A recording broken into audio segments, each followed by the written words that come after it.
So what is the problem with that? First of all, it's not a standardized way of doing things. So each vendor decided how much they're going to wait after that last byte they're going to send to send that connection release to the network. It can be 0 seconds, or 0 milliseconds, it can be 1 second, or it can be 2 seconds.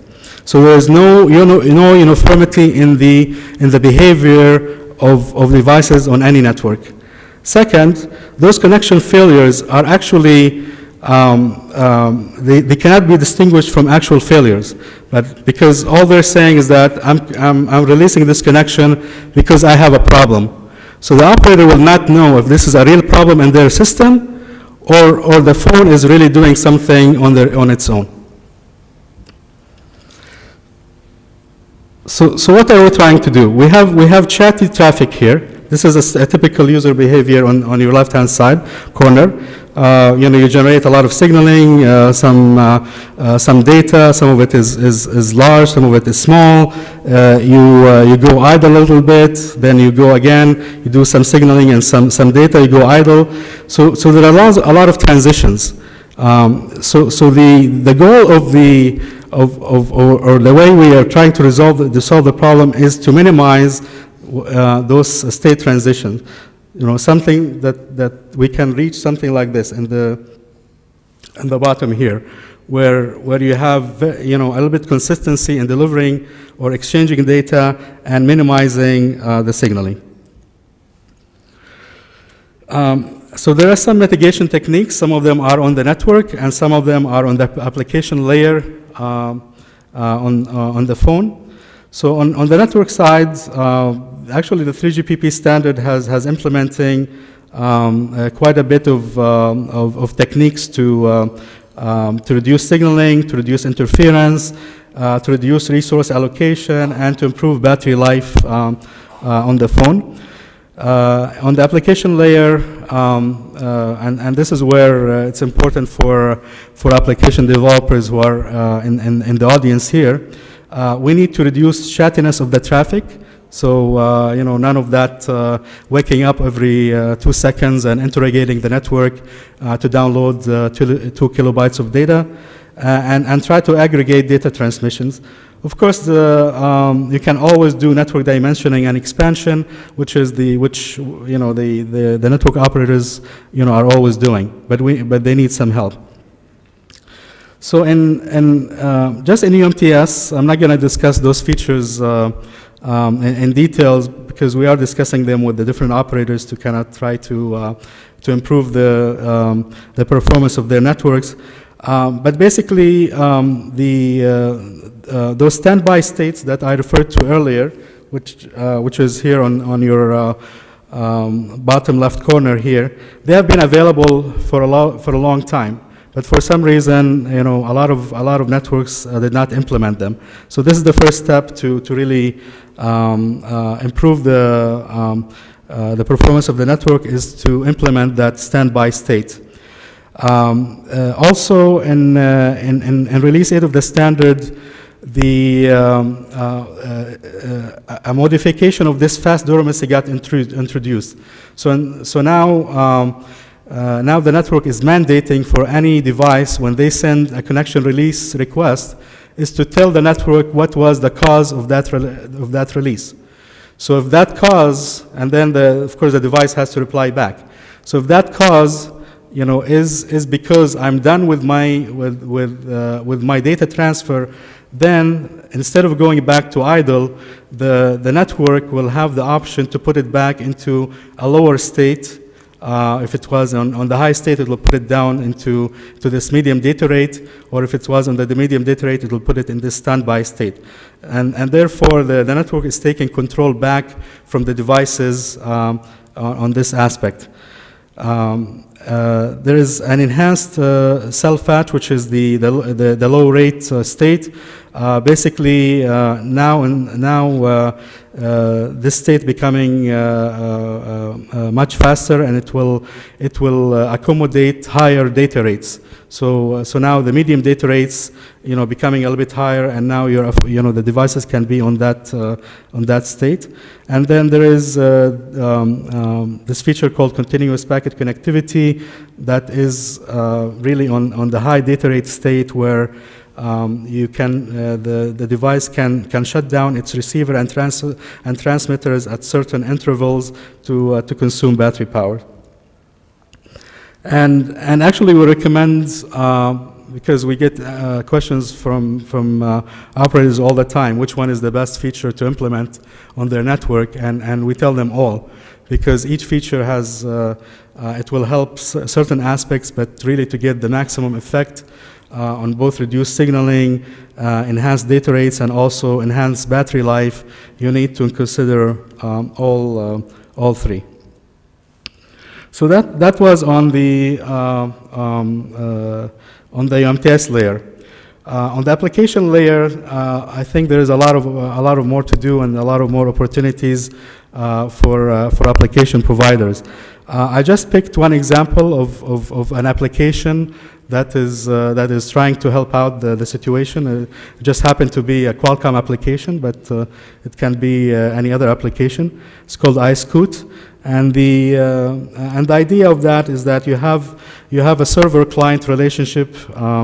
There's a client on on your mobile phone that aggregates the data from different social networking applications, such as Facebook or Twitter, and instead of each application having its own socket to connect to the network, now you're aggregating all of these sockets into one socket, and then this client on the phone will send aggregated data to the server in a compressed way, and the server will distribute it to the different social networking servers. So basically, this solution saves both data volume, because mainly it compresses data and prioritizes data, and B, saves signaling resources, because now you have just one application on your phone that is a proxy to all the other social networking applications. That's it. So in summary, the solution of this problem is relies basically on the operators to implement some of those features that I've talked about and optimize their network. It relies on the phone manufacturers to implement also some of those features, because if the network alone, if they implement this feature, they will not work. They need phones on their network to implement those features. And lastly, but very importantly, on application developers to start thinking outside the box and realize that when they develop application for the mobile environment, the behavior should be different than the behavior that they would expect on a wireline environment. Thank you, Hani. From my point of view, one question is slightly higher level than you've been talking, but smartphone applications in general and smartphones, the software seems to have been developed very, very badly across the board with very little thought to network optimization. Because, I mean, one example I know that always annoys me is TweetDeck insists on downloading the last 2 days' tweets every time I go online, which I don't want it to do. So what more can be done to stop sloppy applications using bandwidth, which at the end of the day, it's my data package that's being sucked up? Yeah. I think the onus is on the app stores to really control that. I mean, I think they should have a criteria put in before they accept any any application in the App Store to really understand and test it in terms of its effect on the network. And bottom line, if you probably cannot do anything about Twitter because it's such a a very popular application, so you cannot tell users not to use it. But if there is an application with a bad reputation, and I think this example happened before where I think I forgot which application, but there was, I think was one of the Android applications was creating a lot of problems to one of the networks, and basically they took it out of the App Store. Is there anything operators can do to make badly behaved apps, to stop them being used? Presumably not. Well, all they can do is test and benchmark which applications are being the most intrusive on their network, and then the next step will they will decide what to do about it. Maybe some optimizations that they can do in the network if they can detect that this traffic is coming from that particular application. So far, it has been very difficult to do so, but I think this is the future. If applications do not behave the way operators would like them to behave. So.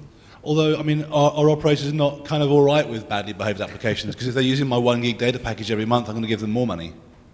But this is what I was trying to illustrate in this in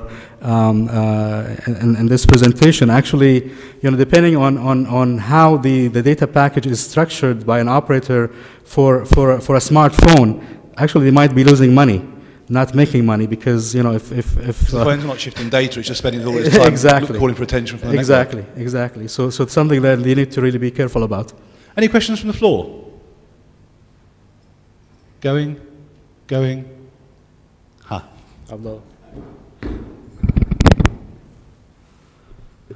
Abdul Al-Kanal from STC. Is this something that standardization authorities like IEEE or GSM Association can do something on this one? Are they lacking behind the evolution in the industry where they are not yet standardizing such things?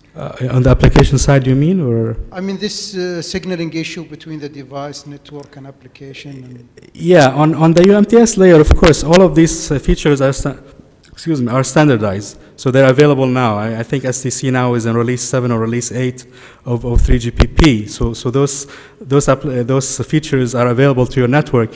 The problem is that, as I mentioned, operators were not aware of the impact of those features, because when you go to your favorite network provider and you tell them, okay, tell me what's coming next on your roadmap, they'll show you everything, of course, but they'll concentrate on the big features. Features such as that will give you the 21 megabits per second or the 42 megabits per second, and those other features might be ignored, or maybe the operator is not going to be interested in, or maybe even the infrastructure vendors, the local ones, are not equipped enough to analyze what the impact of those features on the network are. So they go largely ignored. Were you perhaps looking at IEEE in terms of certifying mobiles or applications for use on networks?